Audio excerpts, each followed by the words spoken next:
My name is Jakub Nowakowski. I'm the director of the Galicia Jewish Museum in Krakow, and it is my honor to welcome the panelists and the audience, and thank you for deciding to spend the evening with us. Ladies and gentlemen, let me say a few technical remarks. The meeting will last for around 60 minutes. Hopefully then we'll have some time for discussions, and we'll take your questions. Please enter your questions in the chat box. The moderator, Kazimierz Szczuka, will hopefully have the time to pass the questions on to the panelists.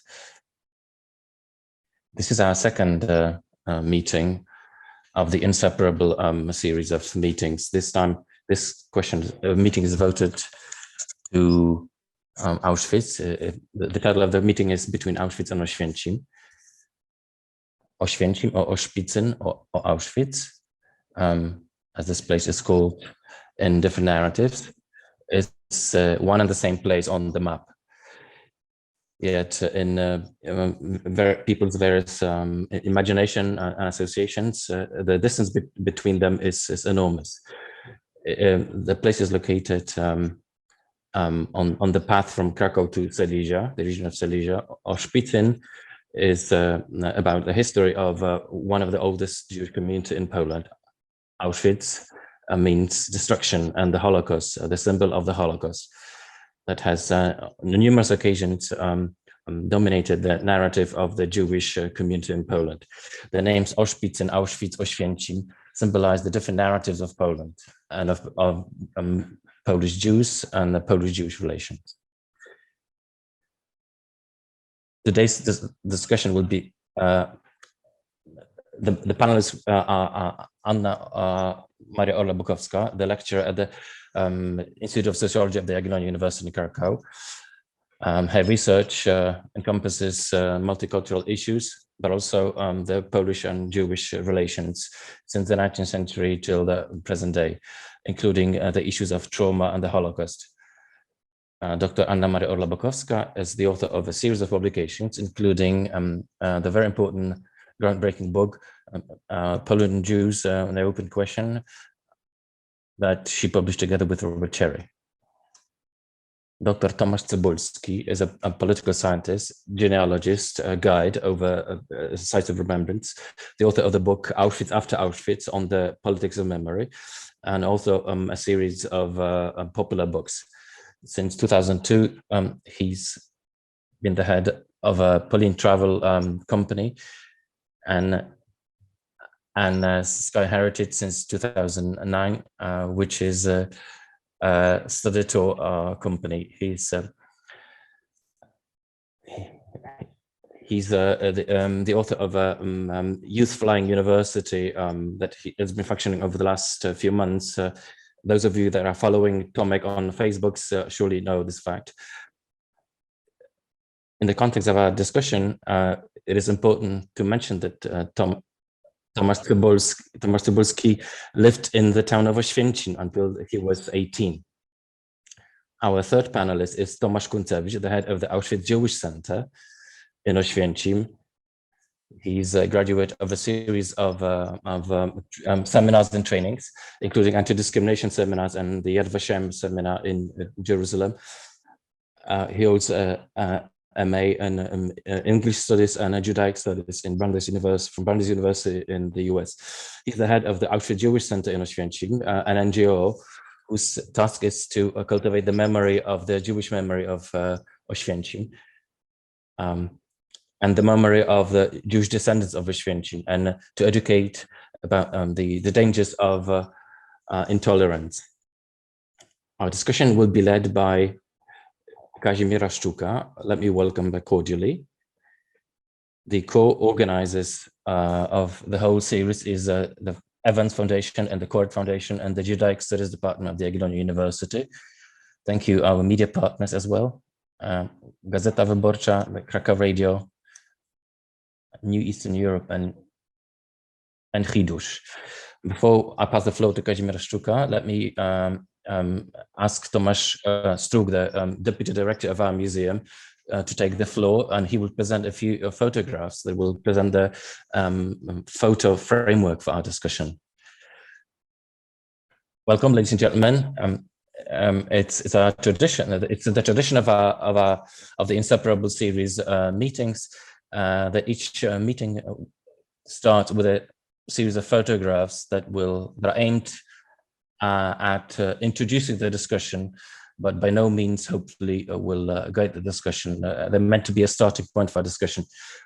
Photographs in the life of our museum are very important. So not only the core exhibition, but also a series of other projects that we have done and do deal with photographs and are somehow anchored in photographs. I'll try to share my screen with you and show you two photographs.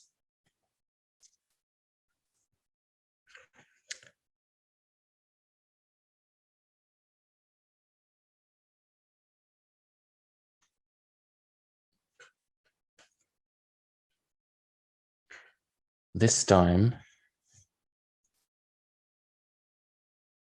I do not have to look very far for the photographs. These are photos, the first one, the second one, they come from the core exhibition of the Galicia Jewish Museum, the Traces of Memory. The first one that you can see right now was taken by Jess and Francisco, an American photographer that we've been collaborating with for many years. In 2013 and 14, we asked him to take photographs that would complement our co-exhibition. The exhibition itself opened in 2004, simply wasn't able to follow all the changes that had happened in the landscape of the Polish Jewish memory, on how the legacy of the Jewish community is perceived in Poland. Do not follow the discourse of the Jewish community in Poland. So we had to simply make it up to date, and we asked Jason Francisco to take a few photographs to add to the core exhibition.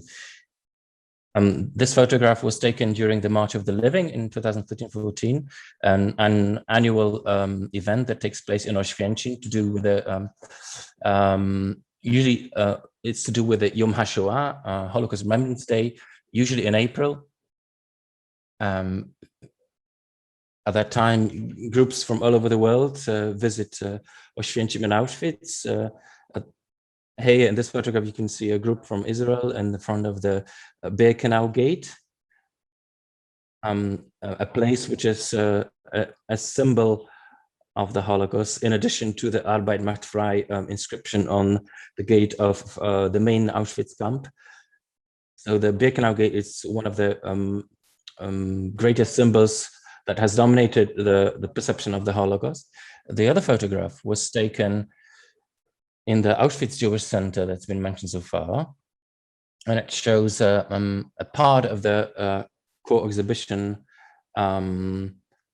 located in the museum, which in turn is located in a synagogue. A few years ago, turned into a museum. So the museum holds an exhibition, but it's also an active synagogue. So let me juxtapose the two photographs next to each other. In our co-exhibition in the Galicia Jewish Museum, the two photographs are separated not only physically but conceptually in terms of our narrative. The photo on the left from the Auschwitz Jewish Center is one of the photographs that we show in the introduction to our co-exhibition. The other photograph from the March of the Living is shown in the last section of our exhibition. But visiting the Galicia Jewish Museum and exploring the exhibition, each of you will surely manage to see that they are part of the same complex history of the Polish Jews. I entered the Google map today simply to see how much these places are located from each other physically, in physical distance, and it's 10 minutes by car. It's within a an hour of walking distance. It's under 5 kilometers, 2-3 miles. But it seems that in the context of the memory of the Jewish Oświęcim, the distance between the two photographs is much, much greater. When it's usually remembered, in addition to the Jewish Museum or the Auschwitz Jewish Center, what is usually remembered is the destruction, the Holocaust of the Polish Jews. I like juxtaposing these two. I like to juxtapose these two photographs next to each other because, in a certain sense, they are similar. In both photographs, we see people against the backdrop of architecture. In the left photograph, you can see some inhabitants of the pre-Oświęcim, including Jews, against the backdrop of the architecture of the town. The other photograph shows Jews, in this case from Israel, who are visiting a Holocaust site. And it's a place of destruction also of those Jews in the left picture from Oświęcim, the Jews of Oświęcim, who were murdered in Auschwitz. One thing I'd like to stress, without going into detail of the two photographs, when speaking about the life of the Polish Jews and the legacy of the Polish Jews, always there's the destruction appears, the catastrophe, the destruction, the Holocaust of those Polish citizens. And when speaking of the Holocaust, it's really difficult. It's quite difficult to forget about the life of the Polish Jews from before the war, and to reduce the multi-century tradition of the Jewish life in Poland and the Polish-Jewish relations, to reduce it to two sentences. That they once were, they lived in great numbers, and so on and so forth. In case of Oświęcim, the Jewish inhabitants of Oświęcim amounted to over 40% of the city population.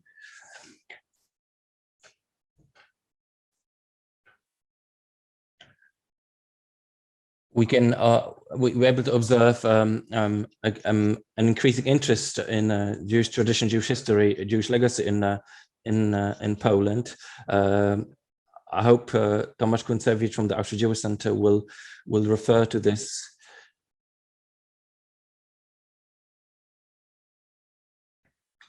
How these two photographs are used for educational purposes, among other things.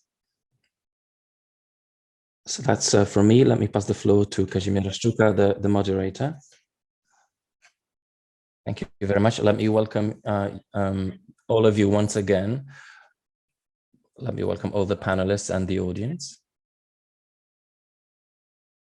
Let me ask a simple question. When looking at these photographs and waiting to be the possibility to speak, what did you think about a second ago when watching the photographs? I think when we speak about these two places, those two narratives, it seems that they form completely two different worlds, Auschwitz and Oświęcim. We feel a sense of contradiction, also internal contradiction.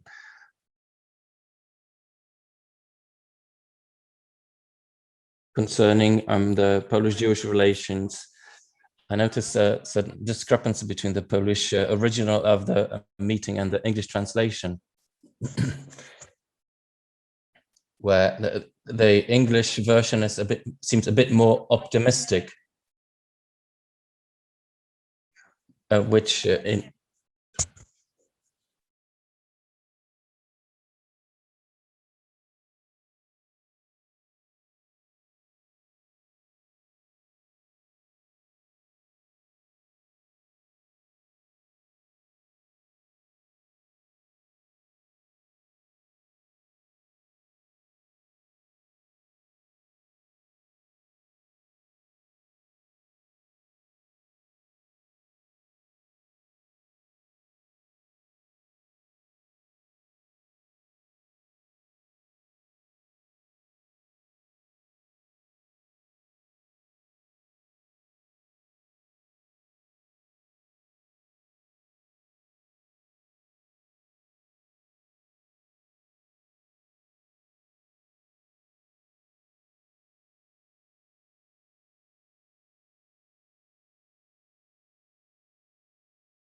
At the moment, there seem to be a few steps back being taken in the Polish-Jewish relations.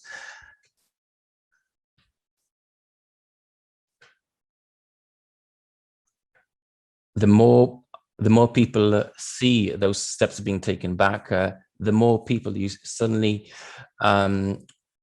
appear to try to counteract those this movement backwards.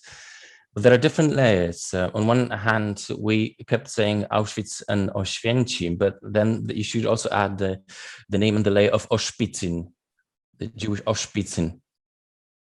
And we also saw Oshpitzin in the picture on the left.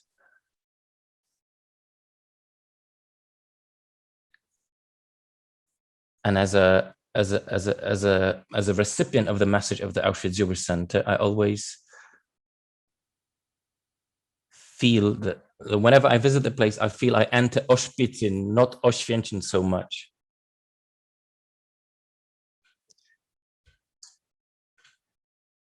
The name Auschwitz, in the name Auschwitz Jewish Center is a bit misleading. Perhaps it should be called Oświęcim Jewish Center. Well, those two or three places sort of, they entangled. As an anthropologist, I can say that people sense the borders of the quarters, the districts. You feel that on the other side of the Plantagens in Krakow, the old town ends, that beyond the alea, the boulevards in Krakow, it's no longer the center. It's a place far away from the center. So people who live in a certain place have the feeling, have a sense of the borders. In addition to having Auschwitz, Oshpitzin, and Oświęcim, there is also, you have to mention that the Zasole region of Oświęcim was only built over in the 19th century, and the Shoah River for ages was a rigid border, and everybody knew that the region beyond is Zasole, or beyond the Shoah River, just like Zabłocie in Krakow, which is beyond the błota, the mud, and the region of Zasole, beyond the Shoah River, is where the railway station was built. I keep telling those details to groups from abroad, and I tell them always that whenever I go to Budapest or Prague or Vienna, you pass through this station in Oświęcim. And this station is one of the reasons why the German Nazis chose this place to become Auschwitz. But also you have to mention that Auschwitz existed before, because the name Auschwitz already exists in the history of the town of Oświęcim. On one hand, the town is proud to be over 700 years old, but on the other hand, the name Auschwitz today, because of what happened during the Second World War, has a completely different meaning. And the last thing that I want to say,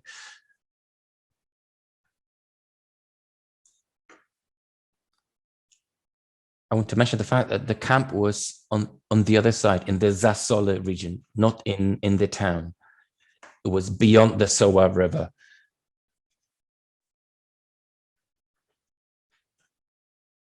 And that other side was linked to the town only in the 19th century, which is a relatively new event in the history of the town. And for a while, it was called the New Town. So to tourists, only Auschwitz seems to exist. And to the inhabitants of Oświęcim, there is the town of Oświęcim, there is the Zasole beyond the Shoah River region, and not Birkenau, but the Brzezinka, the part where Birkenau was built. So it looks very idyllic, the moderator is saying.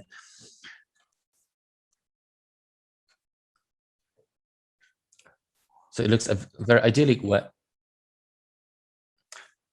I want to say that Auschwitz does exist to them somehow in a haunting manner, but you can keep a distance to Auschwitz, I understand, right? It's a question that I want to ask Tomasz Kuntsevich. What does it look like? What is it like?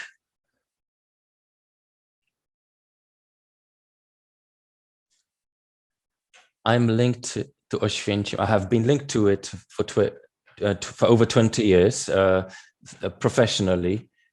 At first, I helped renovated the synagogue and create the museum devoted to the history of the Oświęcim Jews.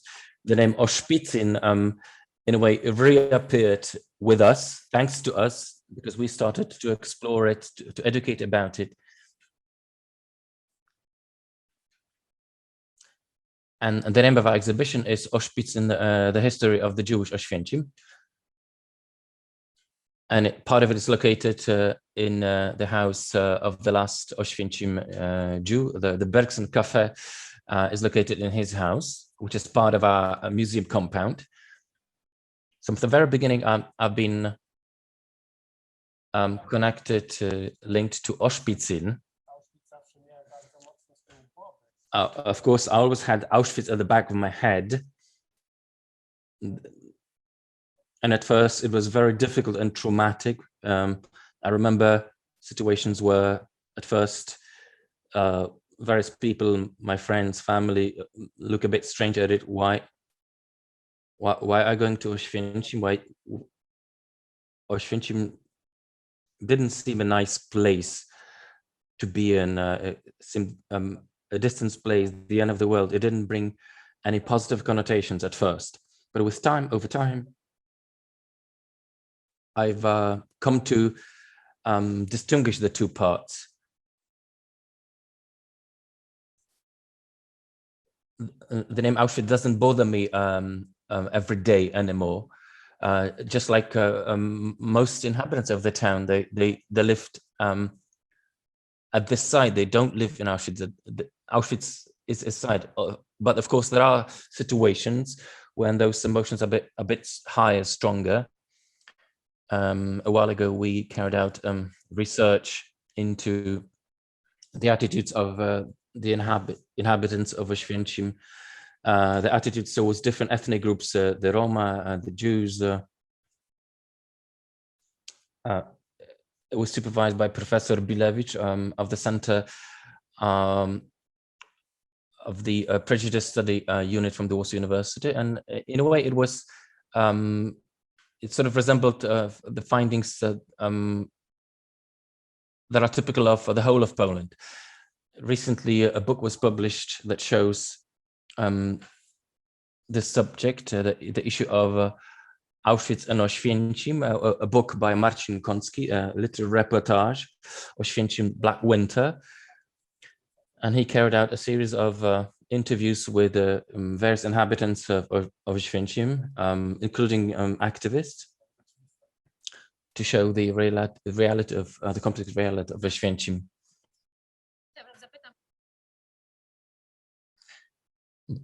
Tomasz Tsubolski, one of the two Tomashes present today. You are an inhabitant of Oświęcim. You are from Oświęcim by origin. What was it like, Albert? I understand you sort of you turned away from your original plans of what you wanted to be and to study chemistry, and you delved into Oświęcim, or actually into Auschwitz. You started to research Auschwitz. Well, the thing was a bit more complicated. Let me welcome you officially. Thank you for having me. It was a bit more difficult than it seems, because at first my educational work and the awareness of Auschwitz, not Oświęcim. I was aware of Oświęcim from the very beginning, but my awareness of Auschwitz, when I was a teenager, and it was thanks to a German institution that started to function in Oświęcim, the International Youth House, Youth Center. This is where I first started acting as a teenager, where I started my educational work with the local youth, local teenagers, to make them aware where we are, the importance of the place, not only for the local perspective, the inhabitants of Oświęcim, but the global international perspective. So this was my first encounter with Auschwitz, and then subsequent phases of understanding what Auschwitz is came. My period of growing up in Oświęcim actually coincided with the most severe conflicts over memory of how we understand Oświęcim and Auschwitz, how we understand and interpret history, how we see ourselves, and how we are seen by others from outside. Could you please recollect those contented issues? I'm afraid we don't have that much time, but to outline them briefly, already in the 1980s, 1983, the issue of the Carmelite convent. Then 1995, the anniversary of the liberation. Then the issue of the supermarket. Then the issue of a disco in the vicinity. The crosses. In my book, Auschwitz After Auschwitz, I try to enlist all of them and describe them and analyze all of them. I tend to look at the reality optimistically, maybe because I've always been looked at as that Oświęcim boy. So I was looked at somewhat suspiciously, and I think I can also speak of a certain sense of trauma by simply coming from Oświęcim, from a doomed place.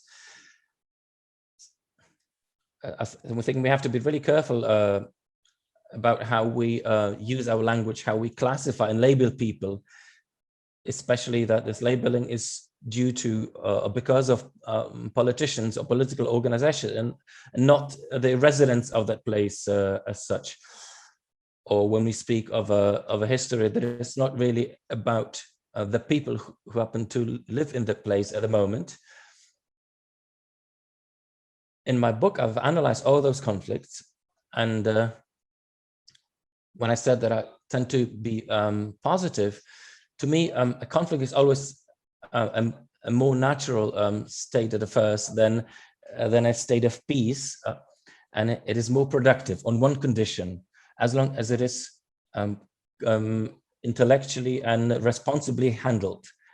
As long as the aim of this conflict is not only to hit, get at the other side, and sadly quite often this conflicts are looked at and handled, but conflicts should have some educational value and cognitive value. When we approach conflicts this way, then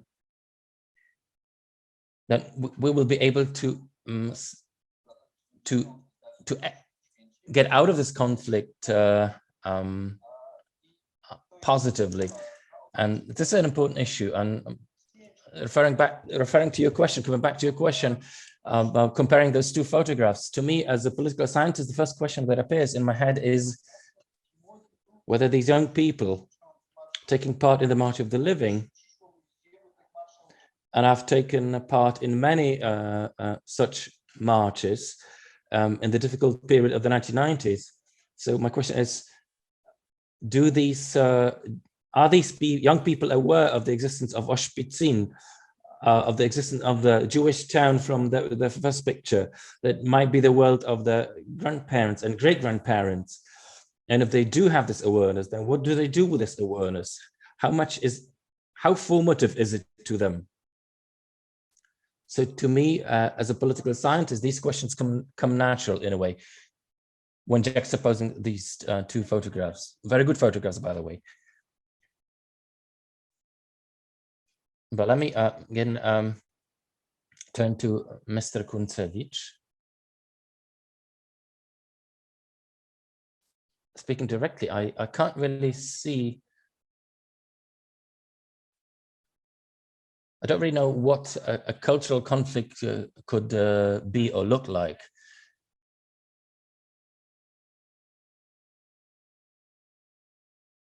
Isn't the conflict because of this cliche that the Jews have stolen Auschwitz from the Poles?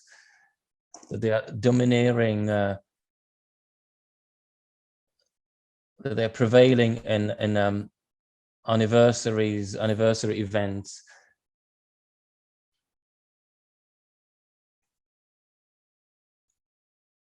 So isn't the conflict due to the conviction that there is a certain politics or some who try to blame the Poles for all the evil? But on the other hand, it's like Thomas Tsubolski said, when we look at groups from Israel, isn't it that also on the other side, there is a conflict which is about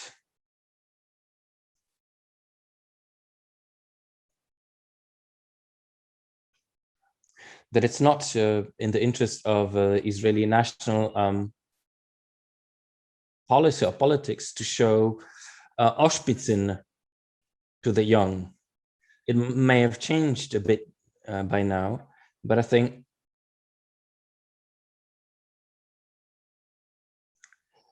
it's difficult to say whether these two processes are balanced. I'm sort of walking around the issue. I don't know how to phrase it.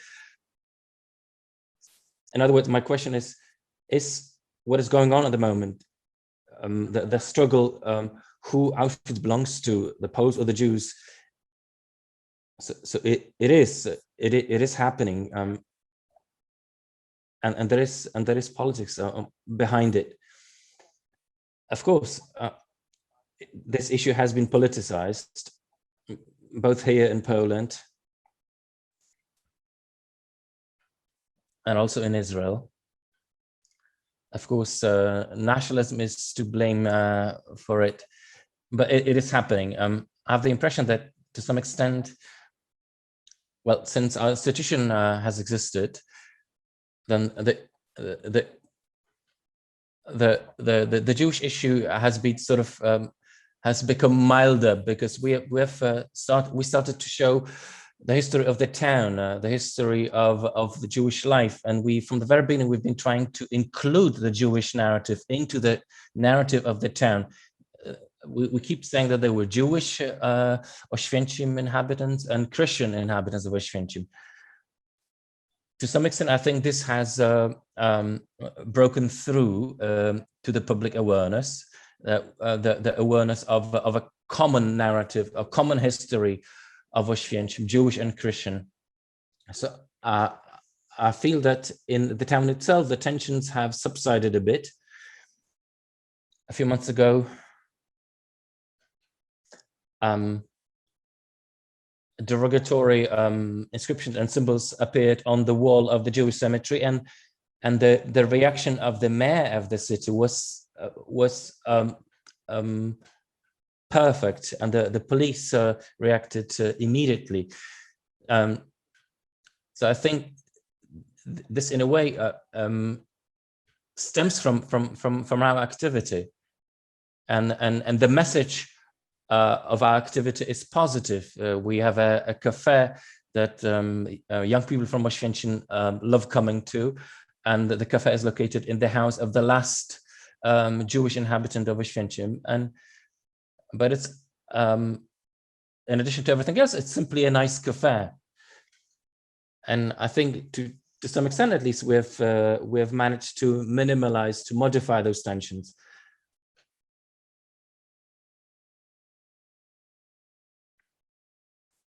But as for the March of the Living and the participants of the March of the Living, well, some of the participants come to us, sometimes only for a prayer in the synagogue. I've already mentioned that the place is both a synagogue and a museum. So as a synagogue, it's a religious place and people can come to and pray. And there's another part which is a museum.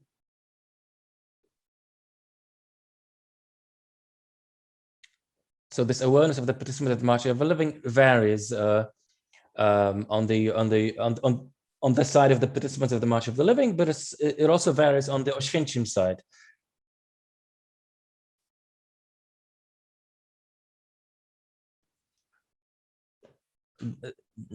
despite our efforts, there's still this rhetoric of Jews trying to take over Auschwitz, and it's mostly by people who have no idea what really happened in Auschwitz. This is mostly uttered by people who have no idea that 90% of the victims of Auschwitz were Jews, and the most basic facts simply are unknown to many of those who offer this anti-Jewish rhetoric.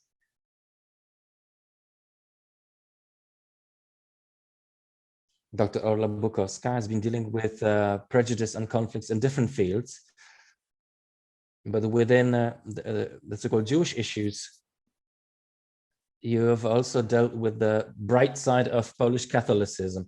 You think it's still working today? Is there any activity of people of the Catholic Church towards Christian-Jewish dialogue? Not only it not only exists, but it's been taking place for quite a long. And the Polish Christian-Jewish Council for Dialogue has existed for over 20 years, and the people who are involved in it on the Catholic sides are working on it, both locally, sometimes nationally also. And exactly like Tomek Kuntsevich said, people from the circle react to immediately to say instances of swastikas appearing on the walls of the Jewish cemetery. So anti-Semites appear. What Professor Ireneusz Krzemiński mentioned in his studies and his research. Let me give another example. Our interpreter will remember this. A few years ago, this happened a few years ago.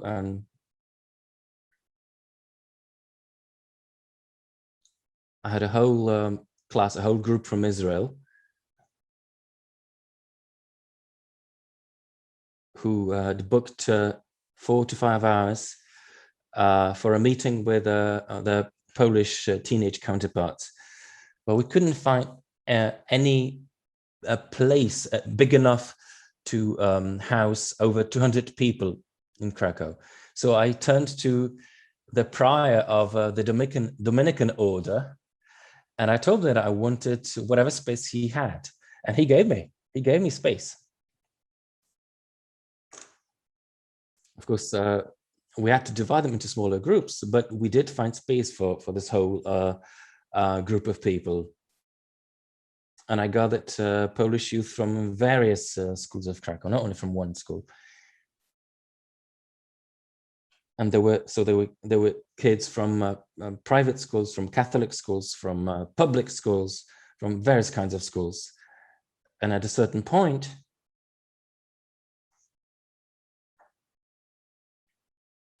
there was one subgroup when a monk sitting next to the son of a rabbi spoke about Catholicism to that mixed group, and they spoke about the differences between Catholicism and Judaism. And the Tygodnik Powszechny, a liberal Catholic weekly, wrote about it. And then we had to change rooms, regroup. You can imagine what it takes 200 young people to regroup in the corridors of the Dominican monastery. Their voices echoing all over the monastery. One of the older monks couldn't pass through because the young people were changing the rooms, and I apologized, but he said, well, there's nothing to apologize. This place should be vivid always. It's like being in a cheder suddenly, said the monk. So such things also happen. Tomek Tsubolski is a political scientist. He might be tempted to look more at conflicts. I'm an anthropologist, so I tend to see people as living as in the T-shirt of Tomek Kuntsevich, that we coexist, we live in coexistence. I keep saying in my classes that women constitute 51% of the world population. So how come men live if there is conflict? So I would rather use the word tension than conflict, and I would agree with Tomek Tsubolski that we have to make good use of those tensions, of those bad moments, to turn them, convert them into for the good, into something good, something positive. I have a picture from the March of the Living with Australian youth and Polish youth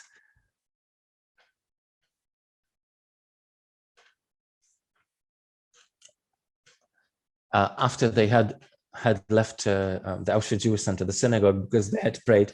So I have a photo with them together. I may have been quite critical of Israeli youth. Perhaps I shouldn't have phrased it this way. My apologies to young people, to youth. My question to Tomek Tsubolski is, don't you think that all educational activities, those that combine Jewish and non-Jewish Polish youth, educational activities that combine places, Oshpitzin with Auschwitz and Oświęcim, don't you think that all these activities are taken at the grassroots level by NGOs? And from this point of view, this looks very well, but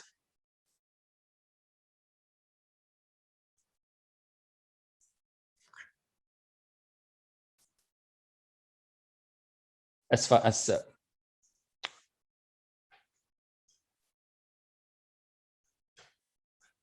when you look at the findings of research by Professor Bilewczuk, Professor Krzemiński, that he presented last month, of people entering the anti-Semitic movement, don't you think that still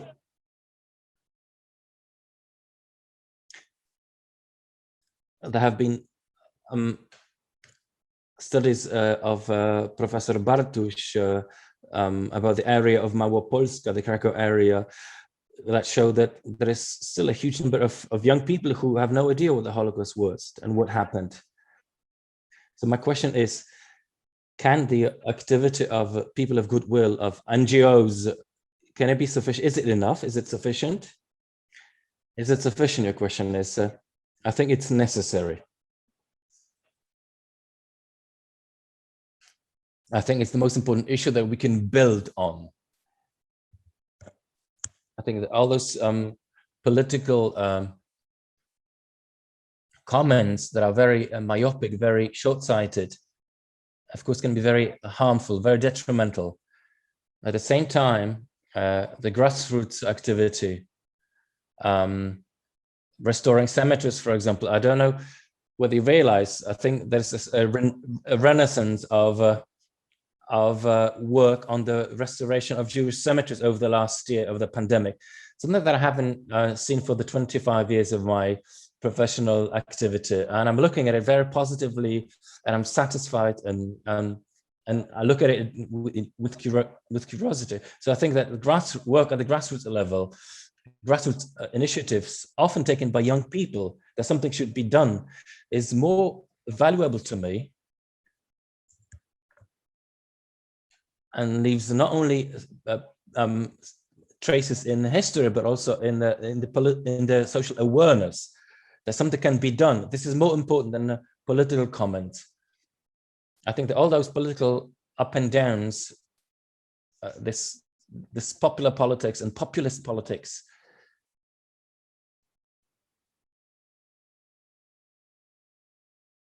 I think we should use it only for social grassroots activity. How come? My question is, how come? In what sense? The fact that something has been publicized, that an event has been publicized, that has appeared in the social sphere, to me, to someone who's been active in Polish-Israeli context for the last 25 years, any issues of falsifying the memory touch me deeply. My first reaction is always to leave it aside and go into the wilderness. But my second rational reaction always tells me something else. It simply tells me that a certain question, the question of the Polish-Jewish relations, has re-entered the social sphere, of renewing the contacts.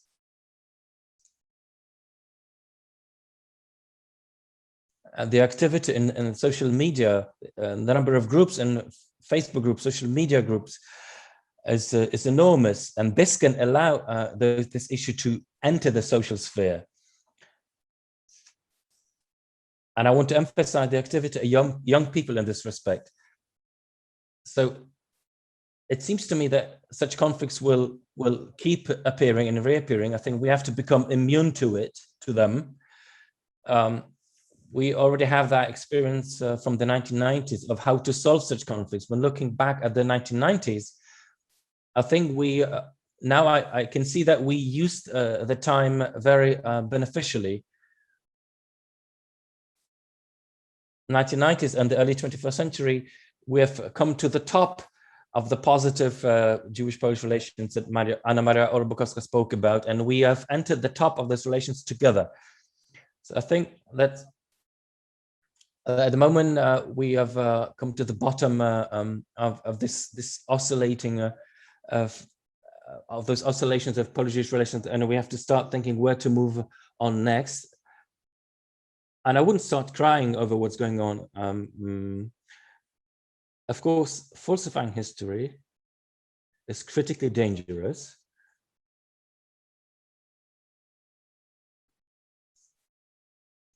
Because this might mean moving to towards the negationist movement and a long-term creation of such negative narrative can be very detrimental.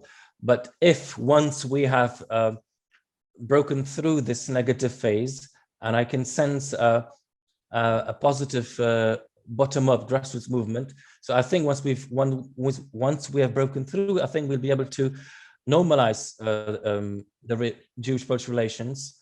So this time at the moment is a good time for me to consider the way that we have covered so far and where to move on, where to go on next. Maybe we should come back to some older questions and look at them again. I'm now turning to Tomasz Kuncewicz.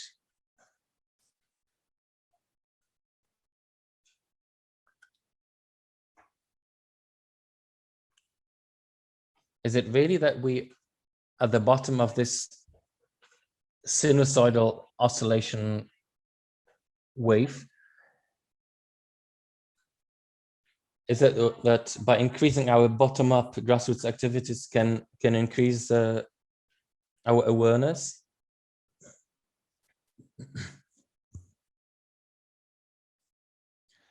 This is, looking at it this way, can be a way of justification of the repression. So you could, for example, justify the repression against women by highlighting the repressions of women.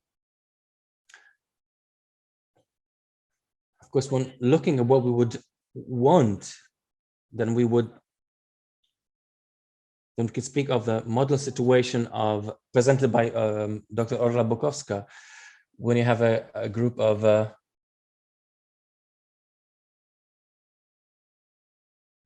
a group of Australian and Krakow youth sitting down and talking together, an ideal situation.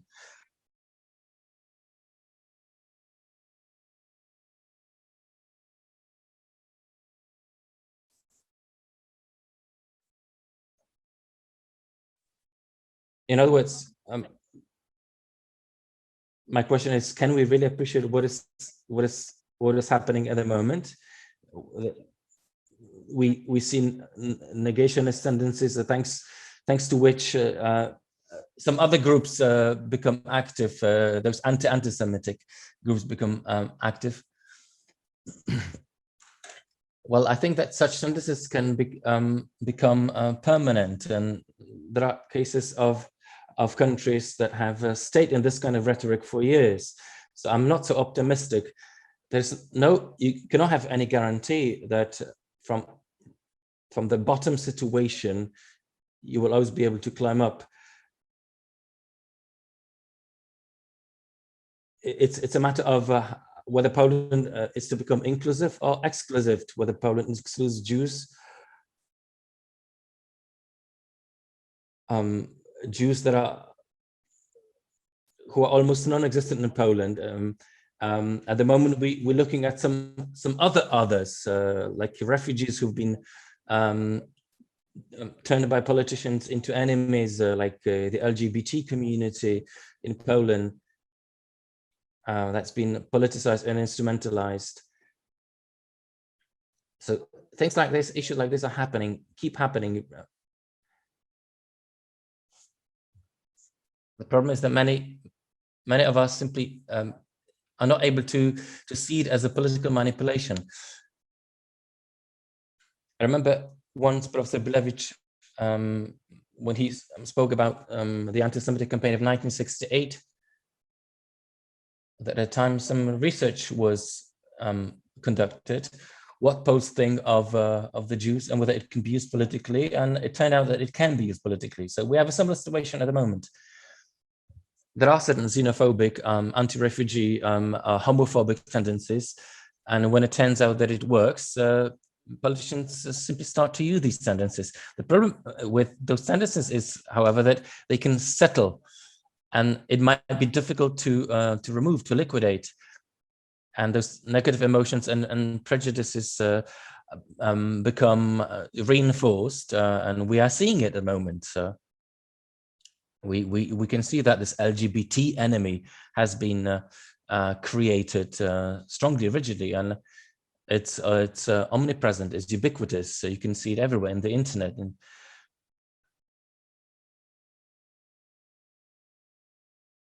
so I look at those issues with great care.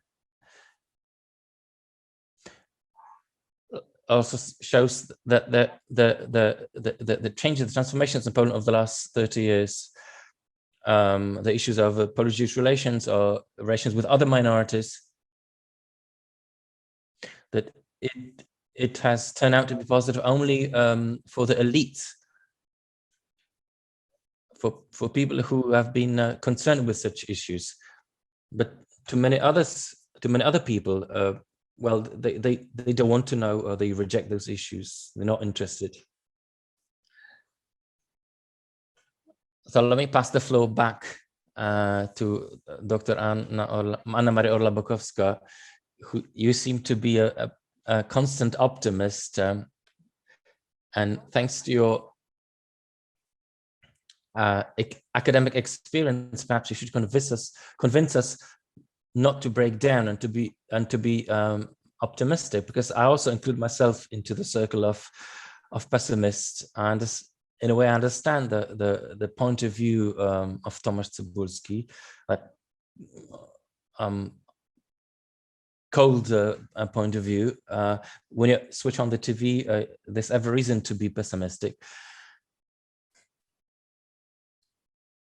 Well, both Tomashes have mentioned that we have gone very far, that we managed to change the relations well, and it seemed at a certain point that our society was very open, our Polish society was very open.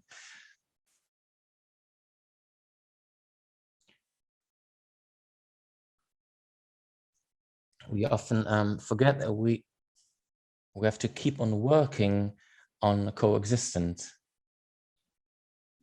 We often tend to think that peace comes by itself, that it happens by itself, but peace is a constant negotiations.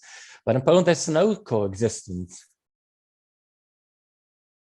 because people in Poland coexist with the imaginations of Jews.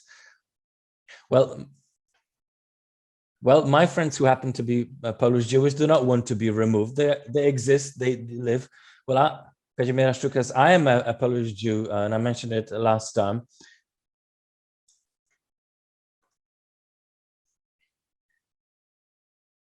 But Poland is a country where the numbers of Jews are very low.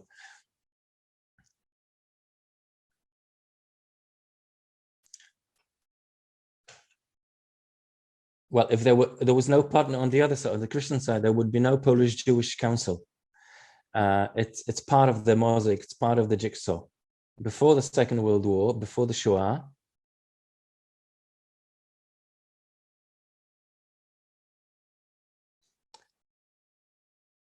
the Jews were there.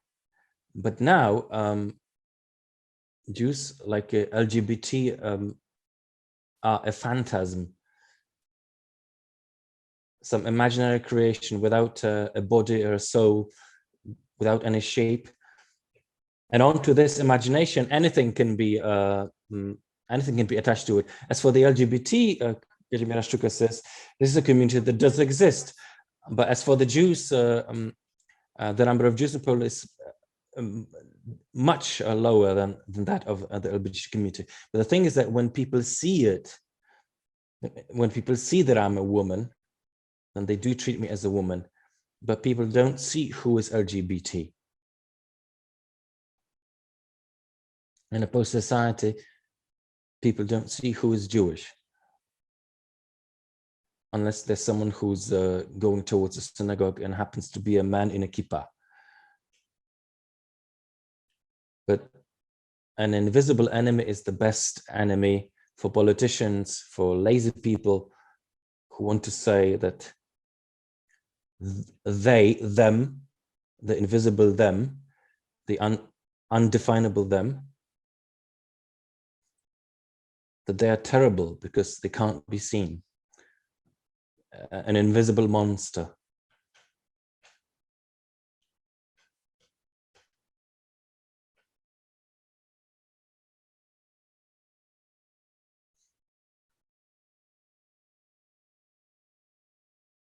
I'd like to repeat that we have to learn first to work on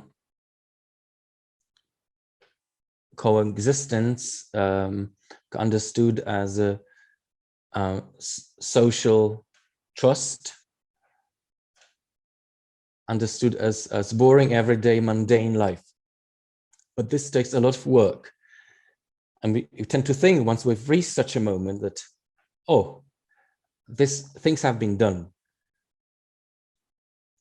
But you can never say things have been done.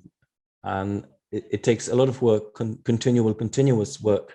Things like what Tomek Kuntsevich is doing in the Auschwitz Jewish Center.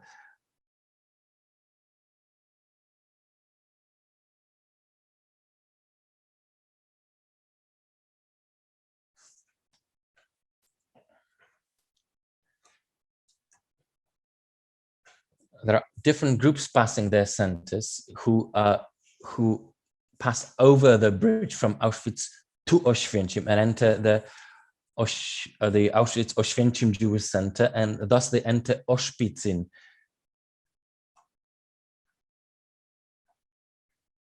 And this can be a foundation to link different to link the relations. And Tomek Kuntsevich knows. I've had contacts with the Australian youth and with some Rosenberg. Tomek knows that either some Rosenberg's father or mother was born in Oświęcim. So the more that Australian youth,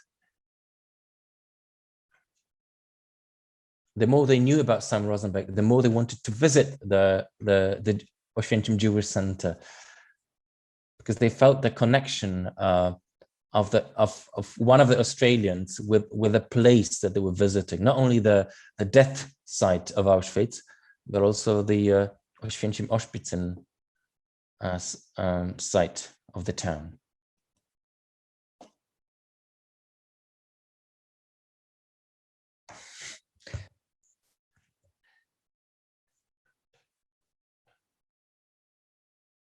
I noticed that Tomasz Tsubolski,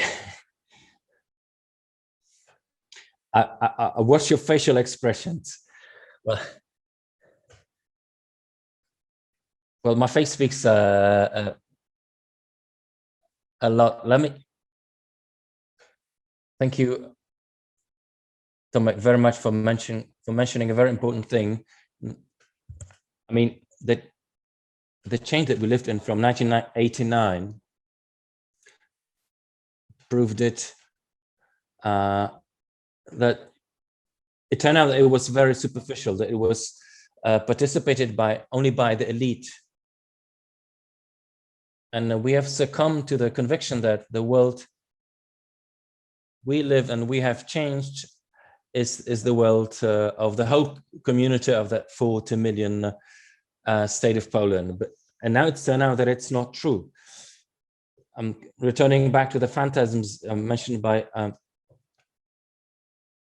Orla-Bukowska. It's typical of populist countries that they create certain phantasms of the Jew, of the LGBT. At the end of the day, it's authentic people, human beings at the end of the day, who live in authentic places, in small towns, who happen to be terrified by the rhetoric that they can hear. What is even worse and more terrifying is that such people are helpless, because even culturally they have no language and no possibility to work through the wave of hatred that he's poured with. So this is a problem.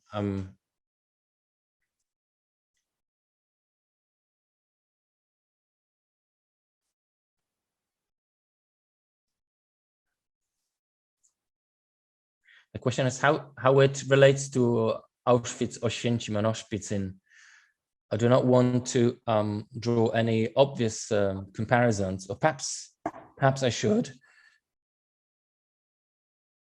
Perhaps it should be said, to quote Marian Turski, an Auschwitz survivor, that Auschwitz simply did not come out of the blue. It did not fall from heaven. And this is one of the most important constatations from of the recent years. It did not fall out of the blue. It appeared in language, in exclusion, in a lack of understanding. It appeared in a lack of working through certain historical traumas. And as Marian Turski, it has been treading, pacing forward slowly. And we're on a certain social path. We're observing it. We can see certain phenomena that, as a political scientist, I only observed in books before. At the moment, we happen to notice, to observe certain phenomena with fear and with terror.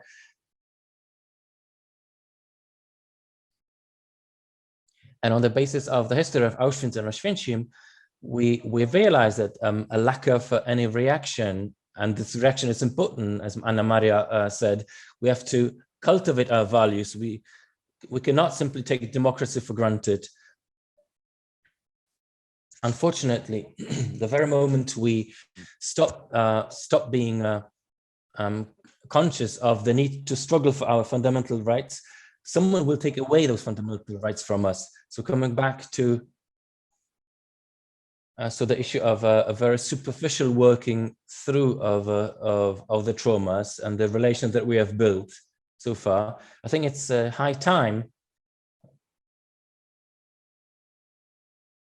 to start what Tomek Kuntsevich and his center have been doing for years, or Anna Maria at a university, to start popularizing, educating, grassroots work.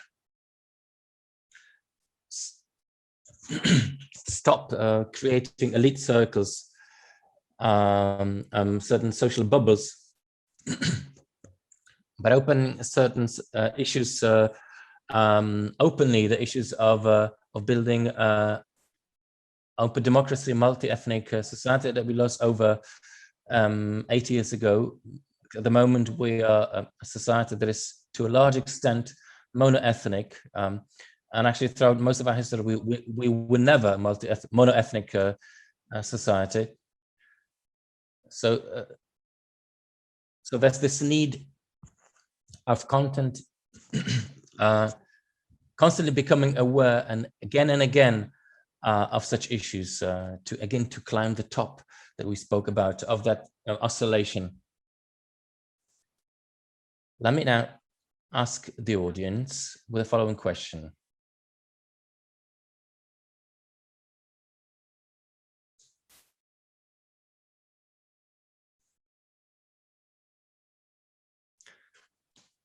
Let me ask you to enter your questions in the chat box, please.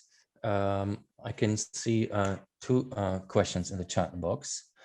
Please write them in the chat box and I'll pass them on to the panelists. We still have 20 minutes. I'd like this discussion to be longer, but if it's too long, then the danger is that it won't be that interesting anymore. So I think the 20 minutes that we have is enough. Let's make sure we make good use of it. So please, all those of you who are raising your hands, please enter your questions in the chat box. The meeting is being translated simultaneously, so for technical reasons, it'd be much easier if you enter your questions in the chat box, please.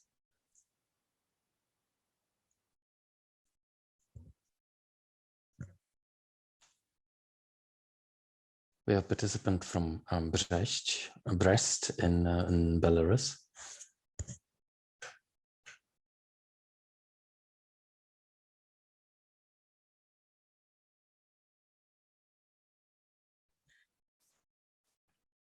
We still can't see the questions in the chat box. If, could use the opportunity in the meantime. The word elite has been mentioned a few times. I wouldn't like the audience to think that it's only educated people with PhDs, that only such people do the things that we spoke about. As we all know,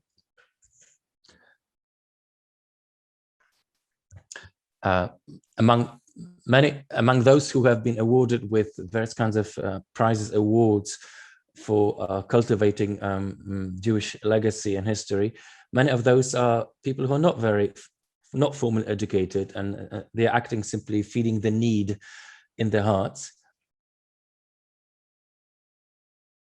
Tomek Kuntsevich works with schools also from outside Oświęcim, from small localities. And the Flying University, Tomasz Tsubolski's Flying University, is also reaches small localities. So the elite means people who are involved and engaged, not big city university educated people only. Questions up here concerning education. Question. If education is key, what is, the question is, what is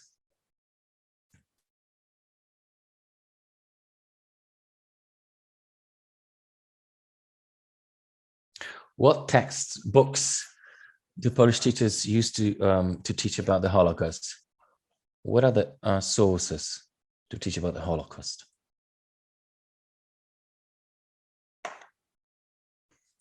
I think that our interpreter would be the best addressee of this question. Well, there seems to be a book. There is a book published by the Center of Holocaust Research of the Polish Academy of Sciences.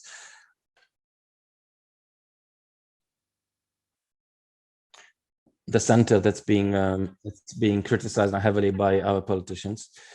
There is a thick collection of primary sources. I can reach for it from my shelf. It has not been publicized well, but it does exist. It contains primary sources and then an activity book, both for history and Polish literature class.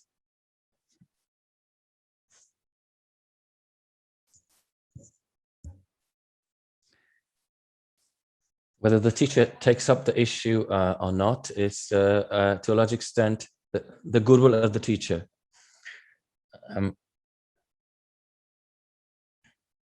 I have a feeling that for the last 30 years we've been in a some kind of academic educational experiment, and the tempo with which history course books change. It seems to me that in addition to textbook knowledge, there are elements in the official history course books. But let's face it, these are very valuable publications that I think most students will never encounter. The question is how it translates into the public system of education. It seems to me that what is most valuable is a visit to a site of remembrance site. What I mean is that the curriculum, I'm talking about what existed before the education reform of a few years ago. In fact, you can graduate from a high school and not to have a lesson about the Second World War. Perhaps not about the Second World War, but definitely about the Holocaust. You can finish a high school without having a single lesson about the Holocaust. I don't want to enter into this question, into the intricacies of the education system, but there is a certain, what you might call a tribe of teachers who do teach about the Holocaust. It's like a certain teacher community, not that numerous. Perhaps I shouldn't be the one to answer this question. So the issue of a course book or textbooks is often dependent on the teacher. If there is a teacher who's teaching from the nationalist point of views, and the issue of the Holocaust is marginal, or is presented in a nationalist, ethno-nationalist kind of way, and the students will not have a good knowledge of the Holocaust. It's also true about a visit to Auschwitz or other histories, remembrance sites.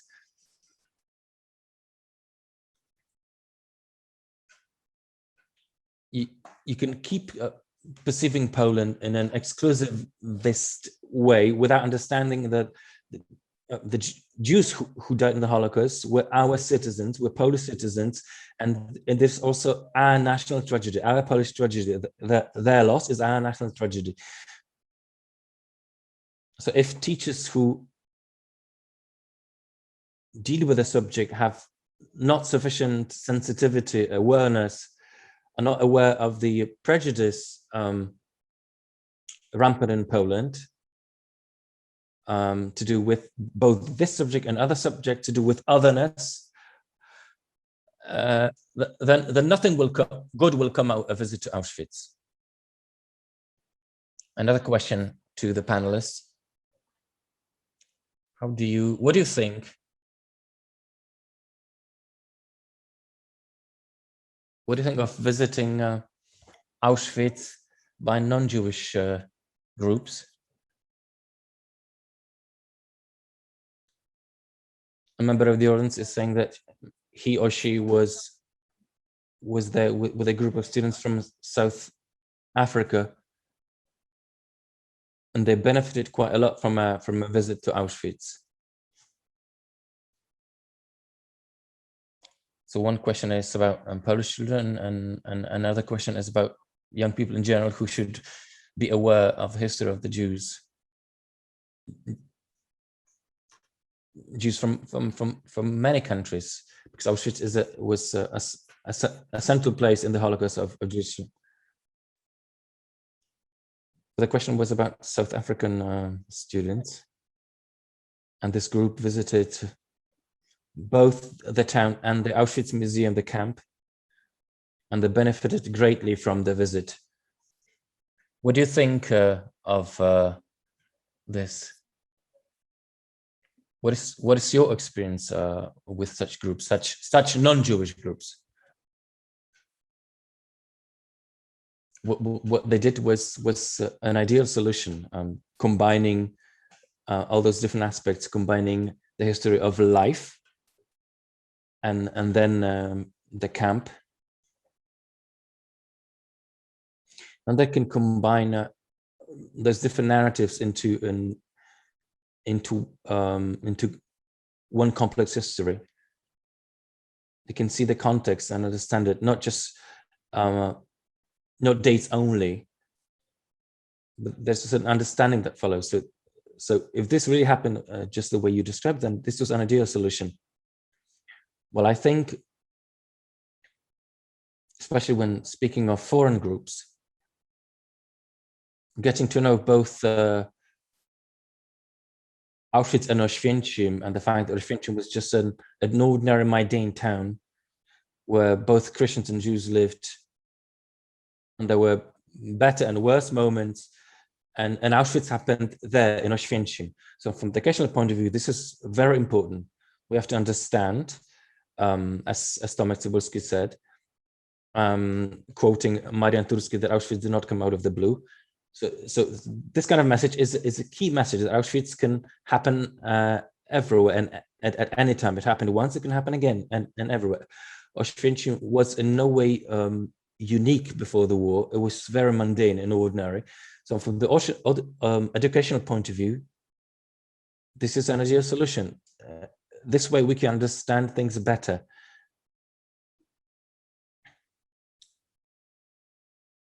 Because quite often you have groups who come only to the camp and understand the place as a black hole where no one lives, where the sun doesn't shine. And understanding the fact that the Holocaust happened in an ordinary place in the middle of Europe is a fundamental aspect, is a key issue to draw conclusions for the future, that such dramatic things, the genocides can happen anywhere in one way or another. Of course, the context is the most important in learning history. Contexts are usually not paid attention to. We often exploit some historical issues to use them in arguing against each other, but we don't try to understand the context and to understand it fully. And in the work of the Auschwitz Jewish Center, the context is very important. Well, it's always a matter of time, and most, say, standard groups, sadly, most of the 2 or 3 million visitors simply have no time, because it's been organized. The visit has been organized in this way, but this time should be found in order to learn the banality of Oświęcim, of an ordinary town.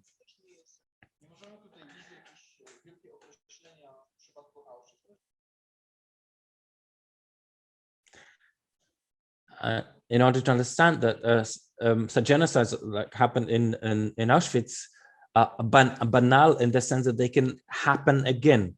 Now, there are certain elements to each genocide, and to this genocide as well, that can happen. So these elements of genocide should be part and parcel of the knowledge that students learn from visits to such places like Auschwitz. In the Polish cases, visits to Auschwitz have been happening since the 1950s. Many people at a certain moment in their lives, many people from Poland have been taken to a remembrance site, to a former Holocaust site.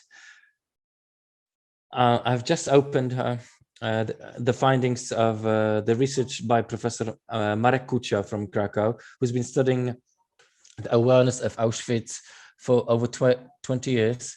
And the findings that he presented some 2 weeks ago are very worrying to him as an academic. And it turns out then in the group that he studied, over 50% are convinced that below 1 million Jews died in the Holocaust. Most people have never heard the word Holocaust.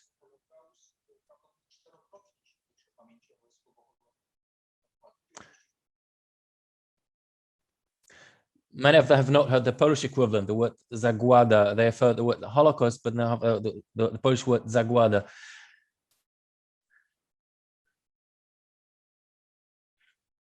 And despite visits to Auschwitz and other sites of remembrance, many Poles do not know the most fundamental facts about the Holocaust. So it seems to me, says Tomasz Kuntewicz, that this is due to the ethno-nationalist rhetoric that you can encounter in the media and education. Quite often you hear that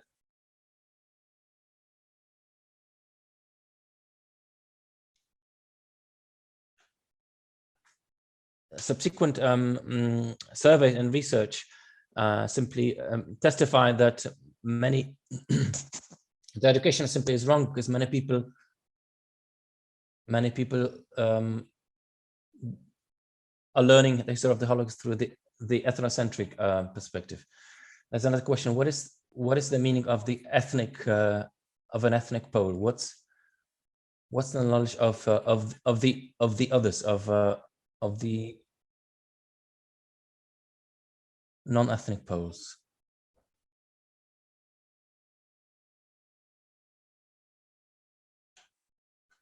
The ethnic Pole is often the target of political activities targeted because politicians want to win the elections. So my question, let me turn my question to Dr. Orla-Bukowska. I do use the term ethnic Pole when I write in English to escape from what I've encountered when I was doing my PhD.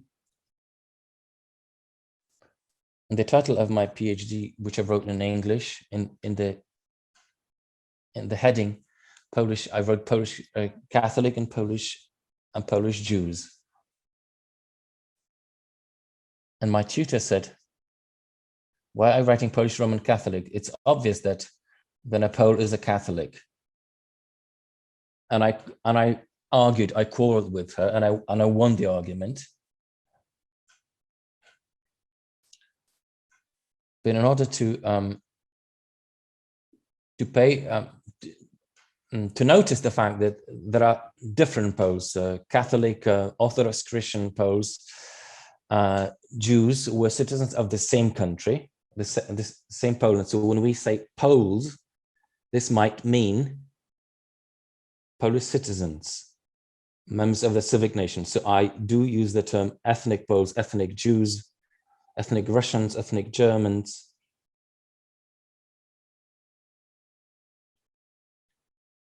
To say that these are people who have the citizenship of the same country, but declare their ethnicity as other, as different.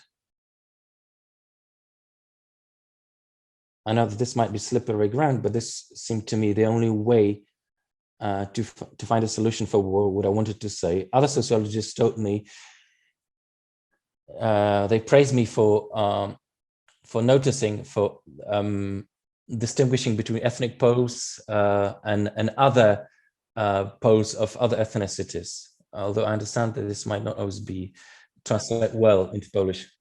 For various reasons, Kazimierza Szczuka is saying, yeah. But it's a very interesting perspective, what you're saying. I also have to thank Tomek Tsubolski for quickly checking the most recent research and findings. I should have done this, but I didn't do it.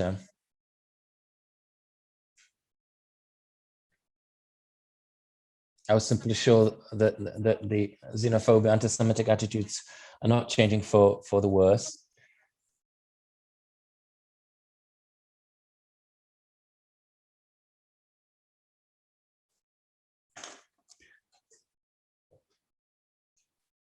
I hope that, well, let me interrupt. The situation is not changing for the worse, but I would say it's not changing for the worse yet. So there is a certain situation seems to be constant, but if the negative situation continues, so I'm afraid in 2-3 years, the results will not be that positive, because building a culture of memory takes a bit of time. I'm sorry for speaking so much, but there's one more aspect that we haven't touched so far.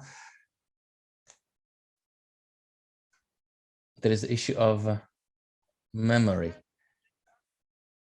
In Poland,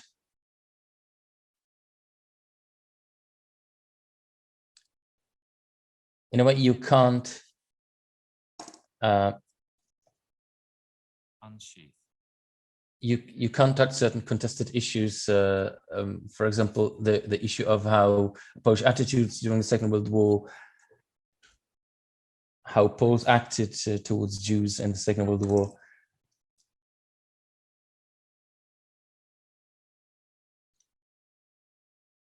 And it seems that this political game is at the moment is over such issues.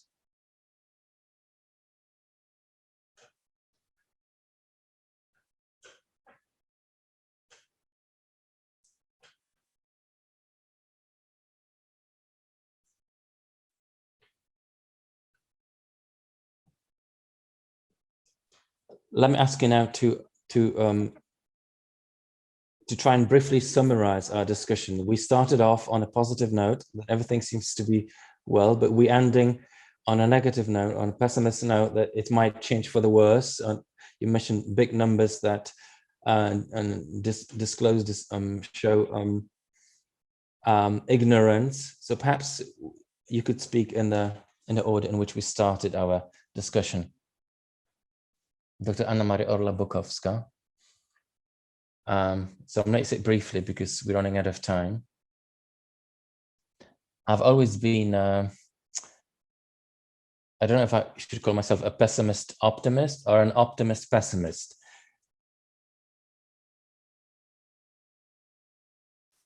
But I've always tried to see,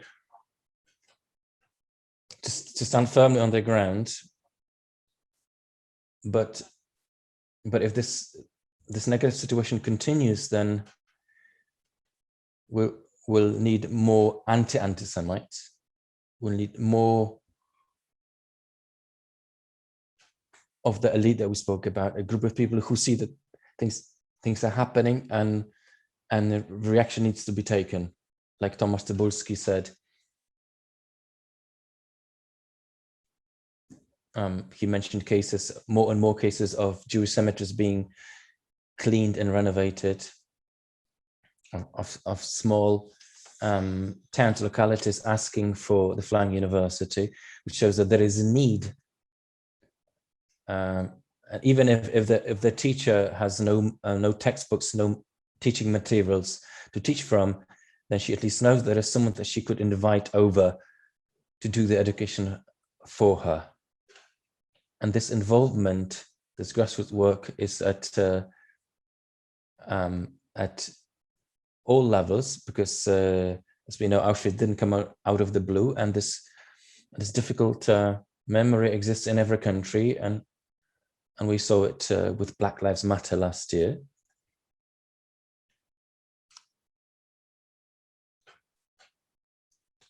And I think this is a good example, because the murder of George Floyd took place in broad daylight. One 70-year-old student took out her telephone and filmed the incident and passed it on. So it was the strength of that 17-year-old girl.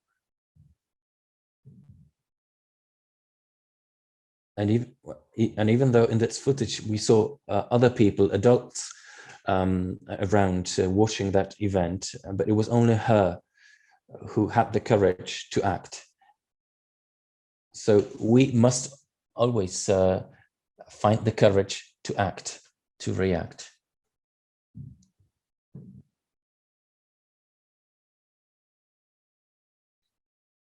Both Tomashes now have a minute because of me to speak. Tomasz Kuntsevich, please. Well, first of all, please come over to Oshpitzin to learn the history suppressed by Auschwitz. If you're planning a visit to Oświęcim, Auschwitz.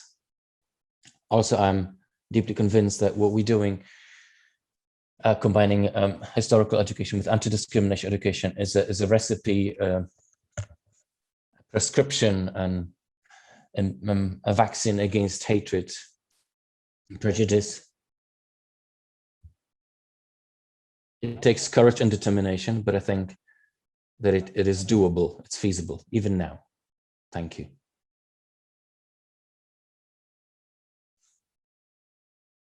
So let me briefly say, as for memory and the issues of memory, in the 1990s and the early 2000s, we created a certain way of working through difficult, traumatical histories, and we have worked out certain patterns of looking at difficult issues and working through them, either separately or together. So this is our experience, our input into working through certain issues of colonialism that will surely appear or reappear in Western Europe and the United States. I think we can perceive the Second World War in the area of Poland as a certain way of colonialism, which might be a controversial view, but it's also possible to look at it this way. So we have certain experience on which we can build and work through certain subjects, issues. I don't like the word elite, but to me, if there is an elite, it's the people who cut the grass at the Jewish cemeteries and in small localities, who keep fighting for tombstones at cemeteries, who create social media groups presenting old photographs and identify the scenes and the people seen in the photographs, and fight for then 100 years of common Polish Jewish history, and not only about the last few decades of exclusivist Poland. The short period of Polish history that is quite natural and unique in the light of what Poland used to be for most of its history. So let me finish our meeting with this. Thank you very much. Let me invite you for our next meeting. We have to say goodbye because the time has passed. We're 7 minutes over the time limit. Thank you very, very much. Goodbye.